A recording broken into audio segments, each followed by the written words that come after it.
Non, le titre de la vidéo, faut aller se faire foutre quand même. Hein. Je condamne l'ultra foutage de gueule des médias. Je condamne l'ultra foutage de gueule. 250 000 vues. Waouh 250 000 vues. Non, c'est trop une dinguerie, les gars. De Malherbe. Trop une dinguerie, frère. Il est 8h32 et vous êtes bien sur RMC et BFM TV. Bonjour Éric Zemmour. Bonjour. Merci d'être dans ce studio ce matin pour répondre à mes questions. Vous êtes ancien candidat à la présidentielle, vous êtes président de Reconquête. On va revenir sur les suites de Crépol et ce basculement que guette ou que redoute une partie du gouvernement. Mais je voudrais d'abord vous interroger sur la décision de justice rendue hier sur Éric Dupond-Moretti, qui est donc relaxée par la Cour de justice de la République. Est-ce que vous estimez que la justice a été rendue, bien rendue? Vous savez, je n'étais pas vraiment... je ne me suis pas intéressé beaucoup à cette histoire. D'abord, c'est une justice assez politique. Et puis, vous savez, les histoires de M. Dupond-Moretti ne m'intéressent pas beaucoup. Mais les histoires de justice? Les histoires de justice m'intéressent beaucoup. Il y a une tendance à juger systématiquement les ministres, les politiques. On voit bien cette évolution. Vous savez, j'ai écrit il y a longtemps un livre sur ce sujet. Donc, je vois bien l'évolution, le rapport de force permanent entre la justice et les politiques. Mais là, en l'occurrence... Mais non, Dupond-Moretti, il a été invité par BFM TV? Non, il faut qu'on écoute ça, les mecs. Il faut qu'on écoute ça, what the fuck? Vous savez, je pense que dans une situation... Attends. On va parler, j'imagine, comme Crépol, tout est écrasé par cette histoire, par cette situation de Crépol. Le reste paraît donc anecdotique. Pour vous, tout cela n'est que bruit et voilà. Et oui, ça va bien, monsieur. Ça va bien avec monsieur Dupond-Moretti d'ailleurs, le bruit et la fureur pour rien. Ça lui va bien. Bon, en l'occurrence, là, il n'a pas demandé. Non, à être jugé, évidemment que non. Évidemment. Je pense qu'il s'en serait bien passé, lui. Il s'en serait bien passé. J'imagine. Éric Zemmour, est-ce que la justice, justement, est rendue plus globalement lorsque vous voyez qu'il y a une descente de l'ultra-droite à Romans-sur-Isère pour en découdre et en demandant justement une autre forme de justice, c'est-à-dire justice pour Thomas qui serait rendue par ces militants d'ultra-droite eux-mêmes? Est-ce que vous condamnez cette descente? Écoutez, aïe, condamné. Ce que je condamne, c'est la mort de Thomas. Ce que je condamne, c'est l'ultra-racaille, l'ultra-immigration. What? Et je dirais l'ultra-foutage de gueule des médias et des politiques dans cette histoire. Mais vous ne pouvez pas condamner aussi, je vois pas pourquoi... L'ultra-immigration, l'ultra-foutage de gueule des médias, mais what the fuck? Donc vous ne condamnez je vais vous pas dire cette... pourquoi. Je vous interroge là-dessus. Non, mais vous ne condamnez pas ce qui s'est passé dans les rues de Romans-sur-Isère. Sur quoi vous m'interrogez? Qu'est-ce qui s'est passé? Vous avez vu un commissariat brûlé? Vous avez vu une mairie brûlée? Vous avez vu, est-ce que vous avez vu, je sais pas moi, des exactions? Moi, le seul blessé que j'ai vu, c'est justement un des manifestants qui s'est fait dépouiller, massacré par les racailles. Alors il y a également par les des policiers qui ont été blessés et par ailleurs, ils ont en effet très vite été stoppés, notamment je vous le fais pas dire. Par la CRS. Écoutez, 84. Je ne vais pas condamner des gens qui rentrent... D'ailleurs, j'étais amusé de voir que la dépêche AFP disait qu'ils avaient envahi le quartier de la Monnaie. Quand je dis depuis des années que ces quartiers sont des enclaves étrangères, on ne peut pas dire mieux. Éric Zemmour, ces gens-là, ils vous écoutent. Pour une partie d'entre eux, ils ont, selon toute vraisemblance, peut-être voté pour vous. Aujourd'hui, vous pouvez parler, j'en sais rien d'ailleurs, vous ne savez pas qui sont vos électeurs, mais on se souvient par exemple de Éric de Cacré, qui était un jeune qui avait été membre des Zouaves, qui était présent à votre meeting à Villepinte. Les Zouaves, ça faisait partie de ces groupes d'ultra-droite qui d'ailleurs depuis avaient été dissous. Si vous en aviez un en face de vous, que lui diriez-vous? Est-ce que vous lui diriez, écoute, c'est bien ce que tu as fait, ou est-ce qu'au contraire vous lui diriez, arrête, ça n'est pas le moment de mettre de l'huile sur le feu? Alors, Sartek le 3 pièces.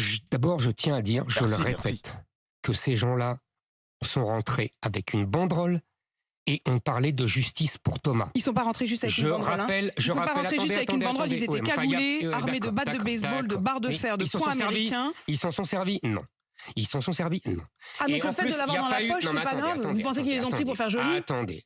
Mais ouais, c'est mort, c'est un malade, il esquive là. Que l'ultra-droite, comme vous dites... Ils avaient l'intention de s'en servir, sinon ils les auraient pas pris. Vous prenez souvent avec une batte de baseball? Non, moi je me sers jamais d'une batte de baseball. Bah alors? Moi, écoutez, on va pas passer 3 heures là-dessus. Je vous dis non. On va passer du temps là-dessus parce que c'est important. Parce que non, vous tombez dans le panneau. Vous savez, j'ai bien compris. Toute cette mécanique médiatique. À chaque fois, on trouve quelque chose pour faire passer le vrai problème, le vrai fond de l'affaire, qui est la mort de Thomas. Mais je ne Donc moi, je nie serai pas, ici je pour ne parler nie de la pas mort le de drame Thomas, de Thomas, et on va évidemment et parler des de Thomas. conséquences. Simplement, Donc, je vous demande, Éric Zemmour, et je vous le redemande, vous auriez face à vous un jeune militant, que lui diriez-vous? Je lui dirais, il ne faut pas céder à la tentation de se faire justice soi-même, d'ailleurs ce qu'ils n'ont pas fait, je le répète, et il faut avoir confiance dans l'action politique.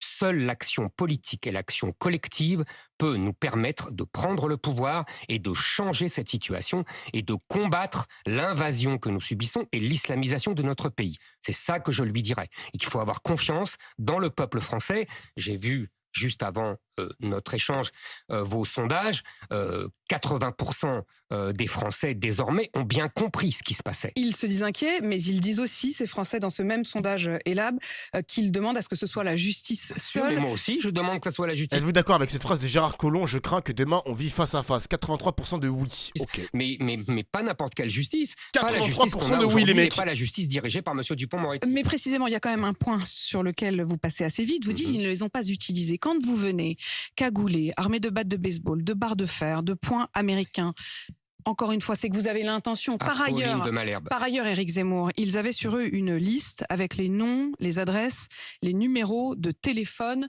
de ceux qui ont été à Crépol. Je vais vous dire... Est-ce que c'est innocent? Est-ce que c'est innocent comme intention? Apolline de Malherbe, je ne répondrai plus à vos questions là-dessus. Je ne tomberai plus dans ce panneau qui est la reprise en main. Non, c'est pas trop facile. Je réponds comme je veux. C'est la reprise en main médiatique, du discours médiatique par le gouvernement et par les médias qui font un écran de fumée avec cette histoire ridicule pour faire oublier... C'est ridicule? Oui, c'est ridicule par rapport au meurtre de Thomas. Oui, c'est ridicule par rapport aux dizaines de morts qui sont de la main des racailles arabo-musulmanes. Oui, c'est ridicule. La racaille arabo-musulmane, les chiens sont lâchés, mesdames et messieurs. Les chiens sont lâchés. Ce sont toujours les Thomas qui tombent et ce sont toujours les Chahides qui les tuent. Voilà pourquoi c'est ridicule. C'est toujours les Thomas qui... C'est toujours les Chahides qui les tuent. Oui, les Chahides qui les tuent. Ah oui, bah regardez ce qui se passe depuis des années. Regardez ce qui se passe. Gérald Darmanin dit on a évité une guerre civile. C'est pas rien ça. Moi je vais vous dire, Monsieur Darmanin me fait rire si c'était pas aussi tragique. Monsieur Darmanin, moi la guerre civile, je l'ai vue pendant les émeutes de juillet pour le voyou Naël. Moi, je l'ai vu avec les 120 coups de couteau par jour, Apolline de Malherbe, par jour. Ce ne sont pas Thomas et l'ultra-droite. D'où sort ce chiffre? 120, des 120 chiffres coups de couteau officiels du par ministère de jour, l'Intérieur en France? par jour. 120 coups de couteau par jour. Vous savez que selon l'Eurostat, c'est... Il y a dedans, j'imagine, les féminicides, les... Ah, bien sûr, 120 coups de couteau. Ah, si c'est au couteau, oui. Ça doit faire mal un coup de couteau, les mecs, non? On te plante un couteau dans le corps humain, genre dans ton corps. Un coup de couteau, ça doit faire mal, sa mère, putain. Ça dépend. Comment ça dépend? Genre, où est le coup de couteau qui pourrait pas te faire mal? Vas-y, dis-moi. Monsieur le spécialiste des coups de couteau. Où est-ce qu'un coup de couteau pourrait ne pas faire mal? Dans l'oreille? Genre, tu prends un couteau, paf, dans l'oreille, ça fait pas mal. Non, toi, t'es un ouf, toi. Toi, t'es un ouf. Dans la hanche. La hanche, genre là, comme ça, là. Non, ça doit faire mal aussi, les mecs. Mais vous êtes fous, quoi. Ça doit faire mal, quand même.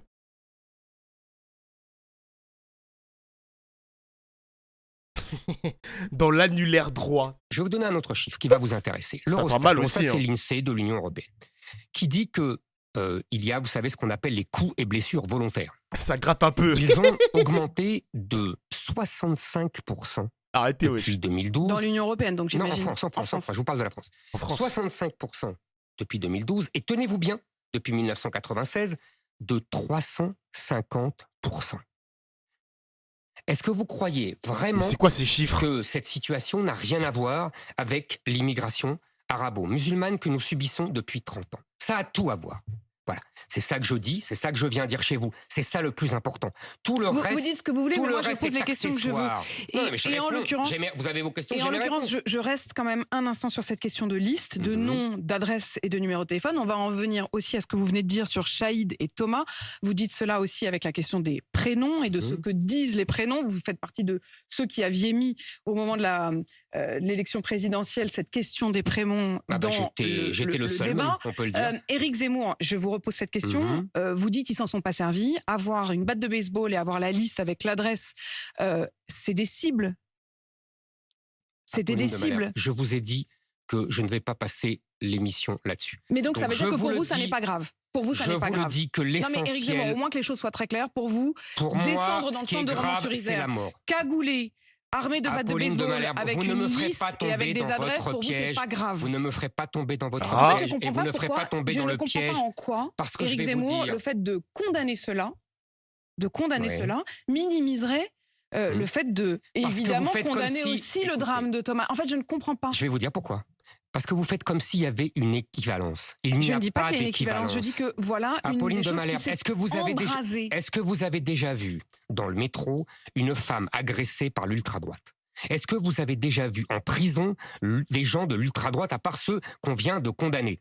Est-ce que vous avez déjà vu ça ? Est-ce que c'est l'ultra-droite ? En revanche, j'ai vu des ratonnades qui menace. Ah oui, moi j'ai jamais vu, moi. Ah bon ? Moi j'ai jamais vu. C'était pas une ratonnade, c'était pas ça. Vous avez vu un blessé ? Un blessé arabo-musulman. Le seul blessé, c'est le seul blessé, c'est le jeune qui s'est fait dépouiller et massacrer par la racaille arabo-musulmane. Voilà le seul blessé. Alors arrêtez avec cette histoire. Arabo-musulmane, bon au moins ça cite pas les Noirs les gars. Nous les Noirs on est en mode spectateur dans tout ce bordel.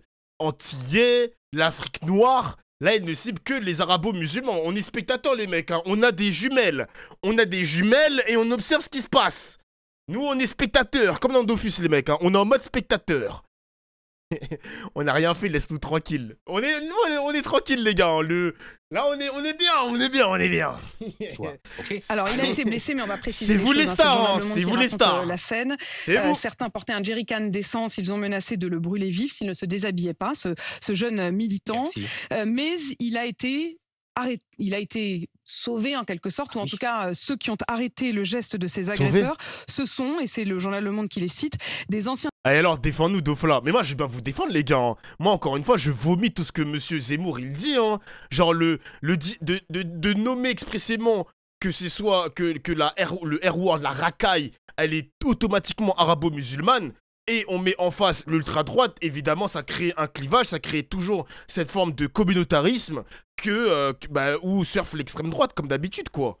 Comme d'habitude, il faut être unis, c'est des Français avant tout. C'est des Français avant tout, ils ont une carte d'identité française les gars, c'est tout. C'est pas non plus des Français de papier. Non, ce n'est pas des Français de papier, non. Du quartier, dont au moins 2 personnes connues pour leur lien passé avec l'islamisme radical, mais qui ont fait jouer leur autorité pour éviter le pire.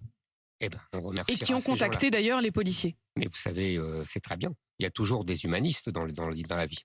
Les prénoms, c'est pour vous des marqueurs. Et vous avez d'ailleurs eu une passe d'armes avec Gérald Darmanin par réseaux sociaux interposés. Wesh, ils sont embrouillés. Il répond au fait que vous disiez que Gérald Darmanin a voulu cacher ses noms. Vous dites il a voulu cacher ses noms, chacun comprendra pourquoi.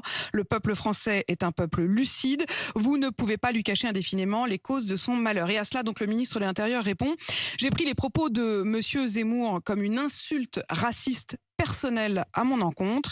Il ne m'attaque pas par hasard, il m'attaque parce que mon deuxième prénom, c'est Moussa. » Moussa. D'abord, j'ai parlé de ces prénoms parce que, comme vous l'avez très honnêtement reconnu, c'est moi qui ai porté ce sujet pendant la présidentielle. Je pense qu'effectivement, le prénom donné par ses parents est un marqueur de la volonté d'assimilation, d'agrégation au peuple français. Maintenant, quand j'ai dit cela, je ne parlais pas de M. Darmanin.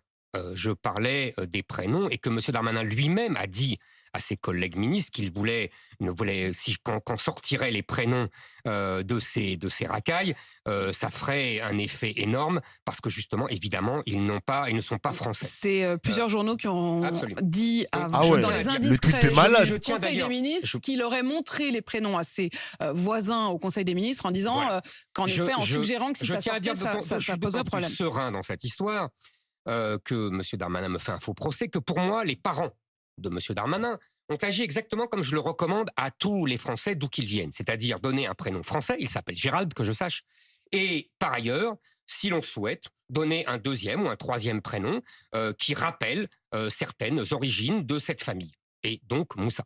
Donc c'est très bien. Monsieur Darmanin essaye de jouer à l'immigré victime du racisme français, en me disant que son grand-père est né de l'autre côté de la Méditerranée. Je vais lui faire une confidence, monsieur Darmanin.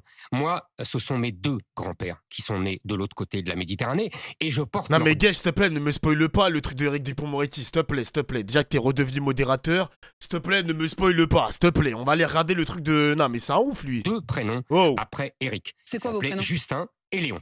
Donc c'est pour vous dire que moi aussi, j'ai des grands-pères qui sont nés de l'autre côté de la Méditerranée. Mais c'est le truc de monsieur Darmanin. C'est un ouf, il nous spoil comme ça, et là je suis plus solennel, que dans une situation aussi grave, l'égocentrisme n'a pas lieu d'être. Vraiment, il faut arrêter avec ça, avec le narcissisme et l'égocentrisme. Mais monsieur Darmanin est coutumier du fait, il est le roi des rideaux de fumée, des mensonges pour mieux faire passer ce qui est grave. Vous m'interrogez tout à l'heure sur l'ultra-droite. Ça me rappelle monsieur Darmanin avec les Anglais. Attendez, laissez-moi finir. L'ultra-droite, comme vous le dites comme ça, comme si vous... C'est grotesque. Ah bon, parce que c'est pas l'ultra-droite? C'est quoi alors? Non, mais c'est quoi alors? Non, mais l'ultra-droite, c'est un nouveau mot. Avant, il y avait l'extrême droite. Non, c'est pas un nouveau mot, avant, ça fait très longtemps qu'on parle de l'ultra-droite. Et maintenant, c'est l'ultra-droite. Je vous répète, c'est l'ultra-foutage de gueule des médias et des classes politiques. Ça, oui. Monsieur Darmanin, putain, je vais vous dire ça. Attendez. Ça n'existe pas, l'ultra-foutage de gueule. C'est groupuscule, Génération Identitaire qui a été dissous, ça n'existait pas. C'était pas l'ultra-droite, c'était des gens qui voulaient défendre la France et qui pensaient qu'il fallait défendre l'identité française, et ils ont bien raison. Et ils avaient bien raison. Encore une fois, je défends l'identité française. Mais vous êtes quand même dans une logique plutôt d'encouragement vis-à-vis de... À aucun moment, je ne vous ai entendu là. Rien. Je dis oui, simplement... mais vous refusez de condamner. Non, je refuse de condamner parce que je ne veux pas tomber dans votre panneau. Je vous l'ai déjà dit. Mais c'est pas une question de panneau. On ne va pas revenir à ça. Maintenant, je répète, monsieur Darmanin, c'est la méthode du supporter anglais. C'est-à-dire que vous vous souvenez, quand il y avait vous parlez du Stade de France. Du Stade de France, en juin 2022, il avait dit que c'était les supporters anglais qui avaient attaqué, qui avaient agressé les spectateurs du match de Coupe d'Europe. En vérité, évidemment, ce n'était pas les supporters anglais qui étaient victimes, c'était la racaille arabo-musulmane de Seine-Saint-Denis. C'est la même chose, là. C'est la même chose. Donc, il faut arrêter avec ce système et il faut prendre les choses en face et les vrais sujets. Et pour vous, le fait de donner leur prénom, leur nom même, puisque l'un des membres de votre équipe, Damien Rieu, a mis sur les... Alors quand même, on est à 14 minutes les mecs, il n'a pas parlé de l'islam encore, hein. Il n'a pas parlé d'islam, on est surtout sur l'arabo-musulman là pour l'instant. Les réseaux sociaux, et vous l'avez d'ailleurs retweeté, les noms complets, la liste des noms complets de ceux qui sont mis en examen avec leur prénom et leur nom, ça ne fait pas de décible. Il n'a pas dit islam. C'est eux les agresseurs, excusez-moi. Excusez-moi. Mais d'ailleurs, ils sont arrêtés. Mais les mecs, vous êtes cons quoi? Je vous parle du mot islam, je vous parle juste du mot. Juste le mot, je vous parle pas de arabo-musulman, ça veut pas dire l'islam. Je parle du mot.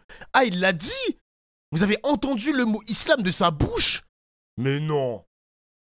Au tout début de la vidéo? Ok, bah je vous crois les mecs, hein, je vous crois. Putain, sérieux? Il coche juste son bingo, exactement. Moi, je vais juste le cocher, moi. Ils sont arrêtés, ils ont été arrêtés très rapidement, ils ont été mis en examen. On verra combien la justice, parce que j'imagine qu'on va parler de la justice, on va parler de... Vous estimez que la justice n'est pas rendue à la hauteur? Il faut changer les... Non mais c'est une question d'ailleurs que la maire de Romans-sur-Isère, qui n'est pas une de vos proches, disait absolument. Ici même mardi matin en expliquant qu'elle estimait que les peines qu'avaient déjà encourues un certain nombre de ces mis en examen ne les avaient pas découragés et que donc il fallait changer les règles. Il y a deux choses. Il y a la justice, je vais vous dire... 87% trop laxiste. Bah ouais, logique. Il y a depuis 20 ans, 30 ans, une déconnexion, une décorrélation entre les peines encourues, les peines prononcées et les peines exécutées. La décorrélation entre les peines encourues et les peines prononcées, c'est parce que nous avons beaucoup de juges du syndicat de la magistrature qui trouvent toutes les excuses du monde pour ces racailles et qui leur baissent les peines qu'ils prononcent. Et puis après, il y a les peines effectivement exécutées qui sont encore en dessous des peines prononcées. Pourquoi? Parce que nous avons un juge d'application des peines qui trouve, là encore une fois, s'il a fait du poney, ou s'il a été gentil, ou s'il a fait du karting, au lieu d'avoir 6 ans, il a 2 ans. Et on se retrouve avec des peines ridicules, c'est ce qu'a dit à ce micro votre maire de Romans. Qui estimait effectivement que les peines n'étaient pas à la hauteur c'est ça le problème de fond. Du niveau de délinquance. Exactement. Donc nous devons, 1, combattre l'idéologie du syndicat de la magistrature par tous les moyens, et 2, supprimer le juge d'application des peines.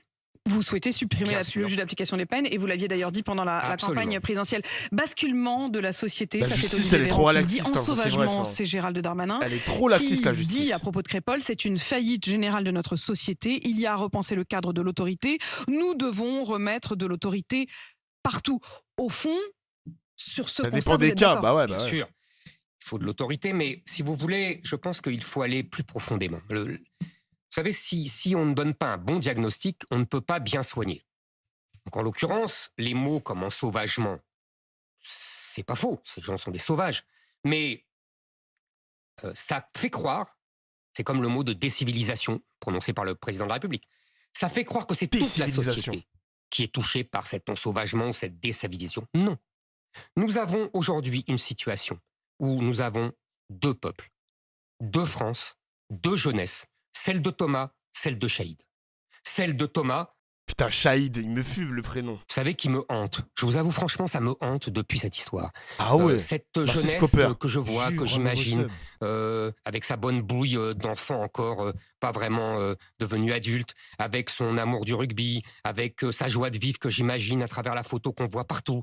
Et puis, celle de Chaïd. Celle de Chaïd qu'il faut bien comprendre. Ce sont des prédateurs. Quand ils viennent dans cette fête, ils viennent avec des couteaux de 25 cm dans une fête. Et vous avez remarqué d'ailleurs, les noms qui ont été donnés, ils viennent entre garçons, sans filles. Ils viennent uniquement pour essayer de prendre les filles, les amis des autres. Alors non, mais c'est anthropologique. Des bandes de copains, les bandes de copains. Tout seul, moi j'ai connu ça, j'étais jeune. On ne rentrait pas en boîte de nuit. Parfois ils n'arrivent pas à rentrer, mais ils le tentent. Non, ils le tentent, mais ils n'ont pas avec des couteaux. Pardonnez-moi. Je dis. Mais c'est marrant parce que ces couteaux-là, oui, mais je ne comprends pas pourquoi. Je ne comprends pas ce qui vous empêche, au début de cette interview, de me dire que des battes de baseball et des poings américains. Ils ne venaient pas à une fête. Ils ne venaient pas à une fête. Il venait simplement dire il y a des moments où c'est acceptable. Pour Thomas. Non, je ne dis pas que c'est acceptable. Ce n'était pas une fête. Vous me l'accordez quand même. Tout à fait. C'était pas une fête. Personne n'a jamais dit que ça l'était. Voilà. Donc c'est tout. C'est pas la même chose. Est-ce que vous considérez aujourd'hui qu'il faudrait quel type de peine? C'est-à-dire aller jusqu'où quand vous dites que les peines ne sont pas suffisantes? Quand vous voyez ces 9 personnes qui sont en garde à vue, qui sont sorties de garde à vue et mises en examen, quelles seraient, d'après vous, des peines justifiées? Deux types de peines. S'il est évidemment confirmé qu'ils sont bien les auteurs de je pense qu'il faut durcir toutes les peines. 20 ans de prison pour toi. Des peines planchées en dessous desquelles les juges ne pourraient pas aller. Puisque c'est après ce que je vous ai dit tout à l'heure. Donc, par exemple, on pourrait dire... juge d'application des peines, ça j'ai bien compris, des peines planchées. Et quelles seraient les peines maximum? Par exemple, je vous dis participation à un trafic de drogue, même de façon... la peine de mort, vous êtes contre? Oui, on ne va pas rétablir la peine de mort. On peut avoir une discussion sur la peine de mort, mais c'est pas le moment et c'est pas le lieu. Déjà, appliquons les peines qui existent déjà, je vous assure. Mais vous fermez pas complètement la porte à l'idée qu'un jour ça doit revenir. C'est une discussion philosophique. Pour l'instant, ça ne sert à rien. 25 ans minimum. C'est très concret. Non, parce qu'il faudrait quelque chose de réformer la Constitution, etc. Mais je vous assure que vous le feriez. C'est pas. Je ne suis pas hostile à la peine de mort en soi, par principe. Maintenant, je vous dis, aujourd'hui, essayons d'aller sur ce qui est possible et ce qui est réaliste, d'accord? Parce que c'est ça qu'on nous demande en vérité. Et votre sondage le prouve. Les gens m'ont donné raison depuis longtemps maintenant. Ils savent que mon diagnostic était le bon. Non, mais je dis pas qu'ils votent tous pour moi. Je dis qu'ils sont d'accord sur le diagnostic. Pas élu, mec. Après, le problème, aujourd'hui, les Français sont perdus par la politique. Ils pensent que la politique ne sert plus à rien. Ils pensent qu'ils vont se débrouiller par des solutions individuelles. Alors, les uns achètent des armes, les autres préparent leur départ à l'étranger, les autres, les filles font du Krav Maga ou de la boxe. Est-ce que vous trouvez tout ça normal? Non.